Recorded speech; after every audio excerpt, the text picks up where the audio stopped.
So while the US government orders its federal agencies to start deploying encryption into their websites and emails, the British government wants to ban encryption because it protects terrorists and bad people. So either the British spies think of their American allies they are terrorists and bad people, or they didn't just get the memo from their big brother that encryption is the very thing that keeps us safe from terrorists and bad people. And while I'm enjoying this video to be demonetized for no reason because I avoidably used the T word 3 times in the first 3 sentences, the government of the United Kingdom continues its never-ending campaign of insanity against free and open internet. But they must have some really compelling arguments why they hate encryption so much. Let's hear it from the one and only Home Secretary Amber Rudd, who got it perfectly sorted and will make us all change our minds. We need to make sure that organisations like WhatsApp, and there are plenty of others like that, don't provide a secret place for terrorists to communicate with each other. God damn it, WhatsApp. Why are you doing this? Why do you have to be so evil? I thought we were friends. Come on, Facebook. We are on the same side here. We both want to spy on everyone. On the technical note, you don't need to know the content of the messages to know your target. Your fellas even admitted that they kill people based on metadata. Yeah, first of all, David's description of what you can do with metadata, and quoting a mutual friend, Stuart Baker, is absolutely correct. Okay, we kill people based on metadata. Don't pretend like you are somehow retarded in this and that they don't proliferate any cyber offensive capabilities. It used to be that people would steam open envelopes or just listen in on phones when they wanted to find out what people were doing legally through warrantry. But on this situation, we need to make sure that our intelligence services have the ability to get into situations like encrypted WhatsApp. In this situation, right? We know exactly what you mean by in this situation. You want warrantless mass surveillance. We're not saying open up, we don't want to go into the cloud, we don't want to do all sorts of things like that. You are saying open up. And you are going into the cloud. You want the backdoor into encryption. Own it. Just say what you want. You are not fooling anybody. You are the biggest authoritarian perverts this world has ever seen. Winston Churchill would have allied with the Soviet Union to start a World War III against people like you. But we do want them to recognise that they have a responsibility to engage with government, to engage with law enforcement agencies when there is a terrorist situation. They do have the responsibility and they do engage with the law enforcement. Every encrypted service on Earth is compliant with the law. Some of them are even transparent about it and disclose to their user base what data they hand over to law enforcement agencies. You're not asking to improve collaboration with the police. You are building a surveillance state. China and Russia are taking notes from you. We would do it all through the carefully thought through, legally covered arrangements, but they cannot get away with saying we are a different situation. They are not. You want to see our WhatsApp messages? How about we start with yours? Then let's see how much you want backdoor into encryption. If you want to violate people's privacy, start with yourself, and then we might at least think you are a legitimate person. And the way you know that they don't actually believe it is that while they say with their words that privacy doesn't matter, with their actions they take all kinds of steps to safeguard their privacy. They put passwords on their email and their social media accounts. They put locks on their bedroom and bathroom doors. All steps designed to prevent other people from entering what they consider their private realm and knowing what it is that they don't want other people to know. But this is not all, my dear viewers. No. The best is just about to come from the mouth of Amber.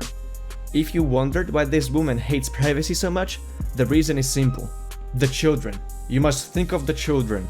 The children is the British government's most favorite argument to everything. You want to log into the internet?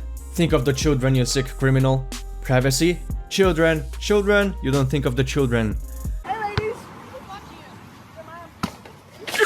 I don't want your brain to freeze from descending so low to argue with this craziness, so I'll just show you this tweet from a security expert Owen Jones. Pedophiles are also using roads, planes, supermarkets, pubs, lettuces, and terraced chocolate oranges, so we are getting rid of them too.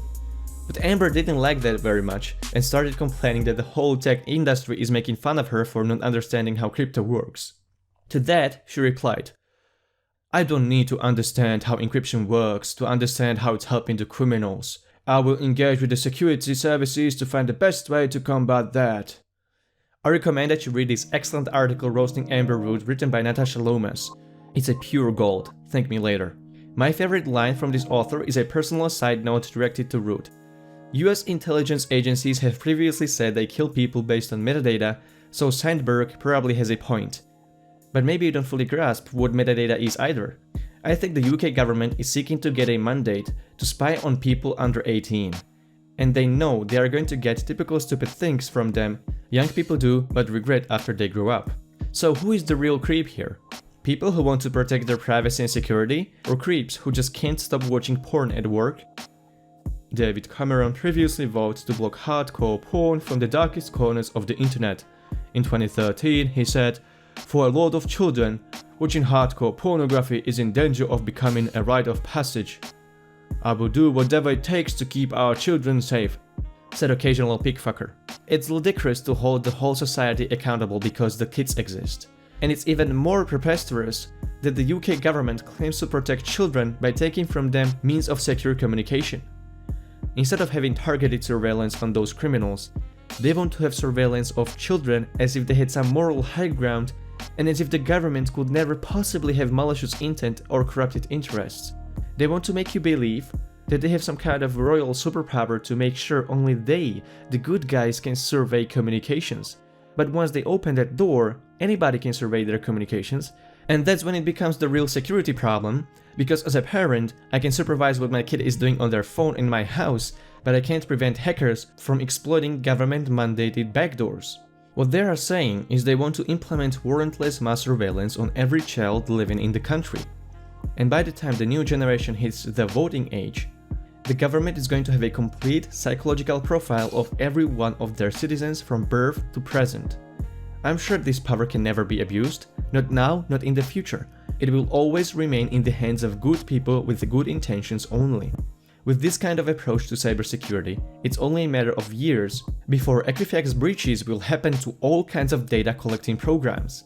And soon it will be in the news that all of your WhatsApp, Facebook and Gmail messages are available to read and search by your real name for free, leaked somewhere on the internet. It will be too late then for the outrage of embarrassed spouses, fired employees, ruined relationships, jeopardized business deals, destroyed careers, doxed activists, and depressed kids having their mistakes public in front of everyone. Clearly, this approach is not truly aimed to increase human security in the behind-the-closed-door talks. This is really just a case of out-of-the-hand bureaucratic politics, where intelligence agencies and spies just got out of everyone's control and now seem to be too powerful to be stopped.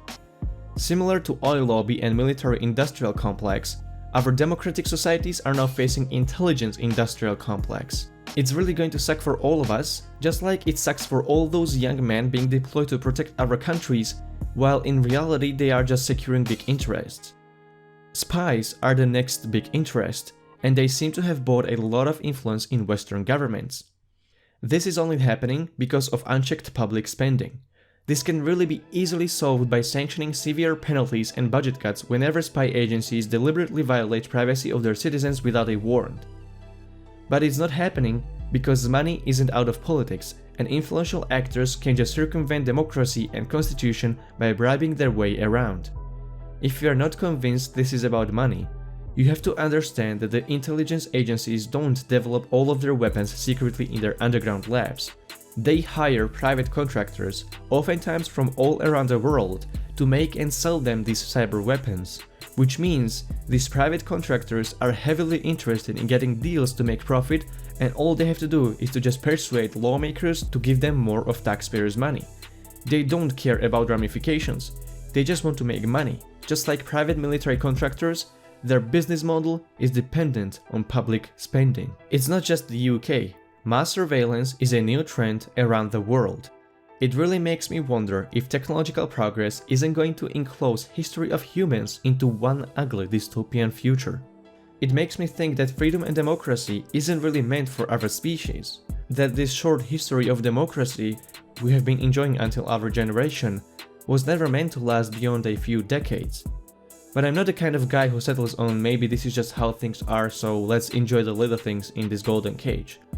The British government now gambles with a dangerous combination of claiming authority over what's moral and developing the most advanced surveillance state in human history. With everything being collected and stored permanently, what this is really doing is that it's creating a dirty war culture of fear where everybody can be criminalized at some point or another. It has already gotten into the point where it becomes impossible at times to tell whether we choose our actions based on our morals or inflicted fear of ever-present punishment. Kind of like with organized religion, but God is the government and morality is the law. This whole state just feels inherently wrong, unbearably unnatural, especially in a society that punishes non-violent freedom of speech or non-violent uses of substances or censors freedom of press. There doesn't seem to be the end of history in the form of liberal democracy finally spreading to the rest of the world. Things seem to hit the reverse mode from the inside of those liberal democracies that were supposed to claim victory after the collapse of the Soviet Union, a victory of free people.